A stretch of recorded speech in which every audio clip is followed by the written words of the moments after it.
Welcome to Metheringham Airfield Visitors Centre.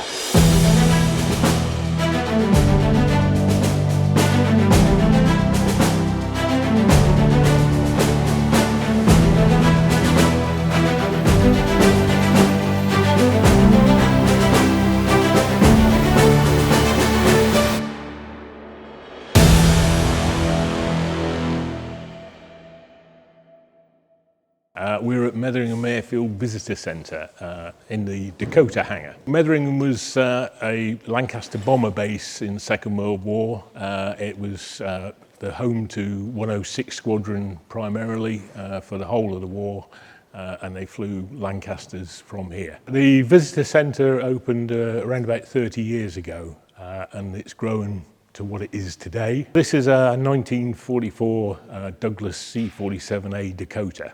So this is a transport aircraft. They weren't based at RAF Metheringham, but they did operate through in and out of RAF Metheringham. The American ones brought casualties into here after D-Day until the end of the war, and they took them to Nocton Hall Hospital, which was a United States military hospital at that time. On this side of the aircraft we have it marked in American markings. This is actually from, this aircraft is marked up as a Barkston Heath aircraft, so it's a fairly locally based aircraft, and it was primarily the local Dakotas, local base Dakotas in the south of the county that brought casualties into Metheringham. On the other side it has RAF markings on it. That's because originally when it was delivered in 1944 it was an RAF aircraft, KG-651, and it was based in Cumbria with a training unit and then a VIP squadron after that. It was used, it's a transport aircraft, so it was used to transport all sorts of equipment around, and it's used as a paratroop aircraft. So jumping out, paratroopers jumping out of it, and a glider tow aircraft. So it would tow Horsa gliders or Wacko gliders as well. So they used gliders instead of, because they didn't have helicopters then to land heavy equipment. It came here about 10 years ago, and it came here on the back of 4 low loaders in bits. And we've assembled it, but its flying days finished. It last flew in 2000. So it's a large airfix project for you? A very large airfix project, yes. Yeah. Tell us, this is fascinating. We're in the cockpit. Tell us all about it. So 2 pilots in here. Either pilot can fly the aircraft. The controls are all linked to each other. Engine controls down the middle, instruments for flight instruments, navigation, engine instruments down there. This is made originally as an airliner for flying across America in, so it's fairly comfortable. You've got relatively comfortable seats in here, no parachutes, so very little, well, no protection at all in here, no bulletproof glass, no armour plating. So in the front of here, in a war situation, you're pretty vulnerable. Why no bulletproof glass? I mean, it's all weight. Right. It's all extra weight. Right. I think I'd have insisted. They did give them flak jackets, right, and tin helmets. Oh, well, that's good of them. Quite a few of them sort of chose to sit on the flak jackets rather than wear the flak jackets. Really? Yeah. The view out of the cockpit window here is a digital version of what Metheringham Airfield would have looked like in 1944. So it has all 106 Squadron Lancasters. It's from a particular point on the airfield. You can still see some of the features that are in this picture nowadays if you drive around the airfield perimeter track, which you can do. It's a public road. The runway you drive down, which is the one remaining runway, is the one with the Lancaster flying over it in the picture. So this was done for us by a digital artist who very kindly produced this for us in high definition. So we have a large 10 metre by 3 metre print of it. So the public can come and sit where I'm sat, can they? They certainly can, yes. I think we're one of the few aircraft, if not the only Second World War aircraft, where you can come and sit in the cockpit in the country for the part of your entrance fee, so there's no additional fee to come and sit in this. So you get full entrance, full admission into the aircraft. You can sit on a World War II para seat if you want as well in the back. So it's quite a privilege to be able to sit in an aircraft with some history like this. How did they fit all the people in here? So it'll take up to 28 paratroopers on these para seats and up to 24 stretchers, 12 on each side, and 3 medics in the back. They didn't generally carry 28 fully equipped paratroopers because paratroopers, when they're fully equipped, are quite heavy, and there's a weight limit in the back of here of about 3 tons. So that normally equates to around about 18 or 20 fully equipped paratroopers in all their gear. In the back of here, it's pretty vulnerable because you've only got thin aluminium, perspex windows, no armour plating under the floor towards the front of the fuel tanks, so you're sat on top of up to 800 gallons of petrol. So this is quite a dangerous place to be at when you're flying 600 or 800 feet over enemy aircraft, over enemy territory, and being shot at. And walking through that door there to get onto the aircraft, and there's some stretchers already on board. I mean, and all those other factors. You know, you're not heading off on a holiday journey, do you? No, you know, that's quite the prospect. That's a brave move to walk through that door. That's what I'm saying, isn't it? It's and you as a paratrooper, you're going to do half a trip because you're only going to fly there. You're not going to fly back. So it's not a nice thing to do. But a lot of people went to war in these. And whole armies were supplied from the air with Dakotas out in the Burma, the Chindits. They were supplied almost exclusively by airdrops from Dakotas, and everything has to go through that door, sort of in containers out of there. Are there stories of people getting to that top step and turning around? One or two, but you don't normally get much of a chance because you have a static line down the middle there, and you're latched to the static line with your parachute. So as you go out the door, your parachute's automatically deployed. There's a whole plane full of guys behind you. Once they go, they're going. There's nobody stopping. So they're out of there. So you're just carried along, I would think. So there's no backing out. So the RAF side of the aircraft, full RAF markings, KG651. The nose art, rabbit pie, that relates to a guy that used to work here at the museum. Unfortunately, he died. He was called John Pye. So his email address used to be rabbitpie@gmail, whatever. And that was the inspiration for this. We thought this sort of nose art was more appropriate to the RAF side of things. You couldn't have a luscious Linda or something draped down the side like the American ones, but so it makes the RAF side look a little less dull as well, because on the other side we have American markings which are a little more glitzy. And who's this luscious Linda? How do we find her? Doing live jumps on things like D-Day or Market Garden, normally they jump 600 to 800 feet in altitude, so not very high at all, just enough time to open your parachute before you hit the ground.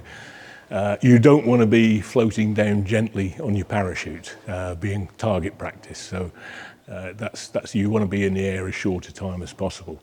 So this picture behind is some American paratroopers. So these are 101st Airborne, Screaming Eagles.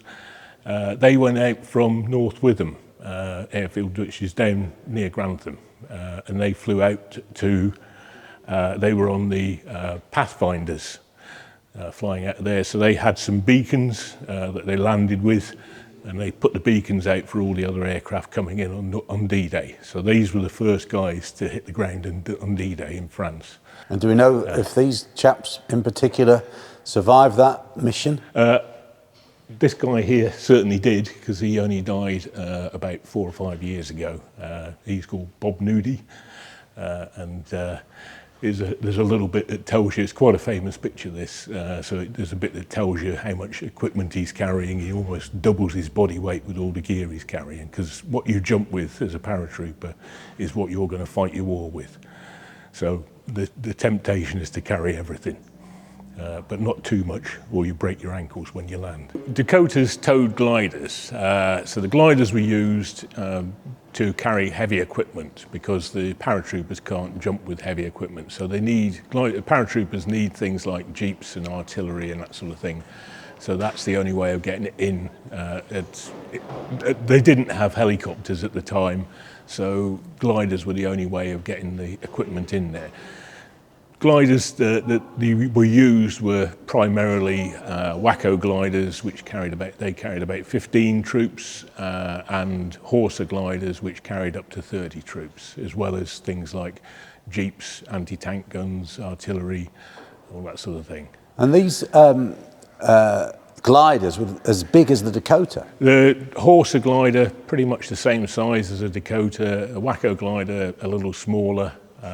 The Horsa gliders were British, built by Airspeed. The WWII gliders were built in America. WWII gliders, a little more manoeuvrable. Horses, quite a heavy glider, so once it's on its way, it's going to go down pretty quick. In theory, they were reusable. In practice, they were pretty much single-use aircraft.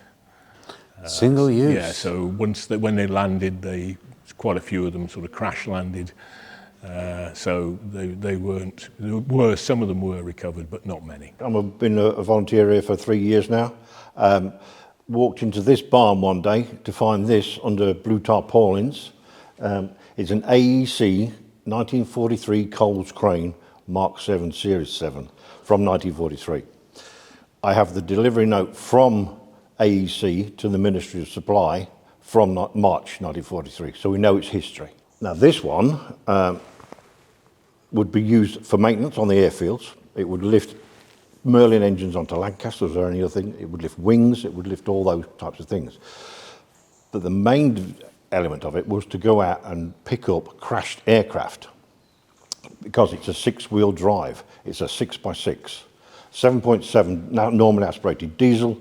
It would do 30 miles an hour with the back wind going downhill. So it was very powerful, but it was also had its limitations in how to get there very quick. So this vehicle is a standard Fordson N. It was manufactured in Luton. There were about 130,000 manufactured in Luton.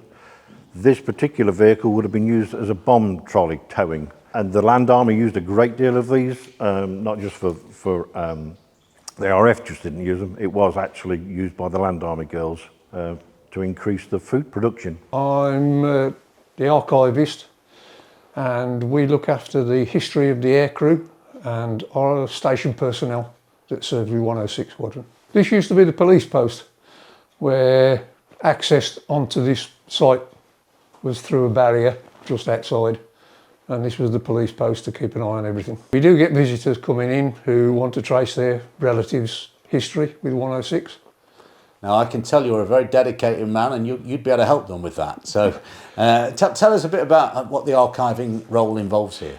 Well, it started originally when the airfield was set up. Obviously there were a lot of family members still about, and they would ask for information about their relative, what they'd done with serving with 106 Squadron. Well, that's died down a little bit as the generations have grown.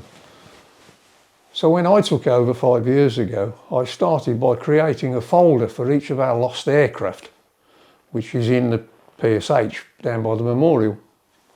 How many lost aircraft are there? We lost 59 aircraft from this airfield, 54 from Syston and about 67 from Coningsby. But we concentrated on Metheringham. And then one day I was working on one of the folders, and the thought just came to me that we know the names of the aircrew we lost. They're on a memorial, we've got their records. But what about all the aircrew who came, passed through the squadron, and then moved on? Maybe they finished their tour, or they got transferred out to another squadron. We don't know who they are. And so the quest started by going through the record books and we've now built up a database of 2,500 aircrew names, which we know who served with 106 Squadron. And I think we'll probably top out at just under 3,000 names. That sounds like a lot of work, and you've dedicated a lot of hours to compiling that. It is a lot of work, but I have to say I've got a wonderful crew working with me. My wife does a lot of the paperwork, and I've got another gentleman who helps. And they just sit there for hours going through the books, writing out all the information. Then I enter it onto the database, and we also have physical files for each of the aircrew. One of the stewards here at RAF Metheringham. Somebody suggested that the shed behind me, which was very tatty, could be brightened up. And in fact, Roger, one of our archivists, turned around and said, it'd look nice with a Lancaster on it. And I do a little bit of painting. Normally A4 size or A3 size, whatever. This is the biggest I've ever attempted. So I said, okay, I'll have a go at it. And if the worst comes to the worst, I'll just paint a load of clouds on it and say the Lancaster has gone. But they suggested the Lancaster, so I said, well, right, I'll have a go. I'm the curator here, volunteer. I've been here since 2017. And what we do here is we are the team that look after the collection. So as an accredited museum since 2017 as well, we have certain processes that we need to follow. And we've got all sorts of things in our collection. We've got the two items, the large items, such as the Dakota and the crane, they're both accessioned items. And then we've got a lot of smaller items, such as ephemera, medals, logbooks, letters, postcards, maps, silk maps, all sorts of things that the guys would have used on the Lancasters. Not everything goes on display, so we do have displays, but we also have a collection of items that are in store, and everything has to be accounted for. So that's what we do as a team. We account for them whether they're in store or on display. There's about 6 of us, I think, just a small team. Some people work from home though, so not everybody is on site. So we've got a couple of people who do things remotely, do digitisation. So we've got a huge collection of photographs which we've digitised, and some of that collection has gone onto the International Bomber Command Centre Digital Archive, and we have our own collection on there. And so as a project, that started a few years ago, and we're just continuing with that over time. And what drives you personally to volunteer to be part of this? It's the story of the men and women who served here, and the fact that we can still keep their memory alive. Every time we open a box, we see something new. It's been there in the box for maybe a few years, but every time we look at it, it's fresh, and it's now an opportunity for us to get it either out on display, digitise it, put it on the website, get it out there for people to learn about the fantastic stories that these men did during their very young life, because most of them were in their early 20s. And some of the things we read are very emotional. You know, you really get you quite emotional. But it's also about the team of people that we've got around us, fantastic volunteers. It's a really good team, really good atmosphere, and great place to come once a week.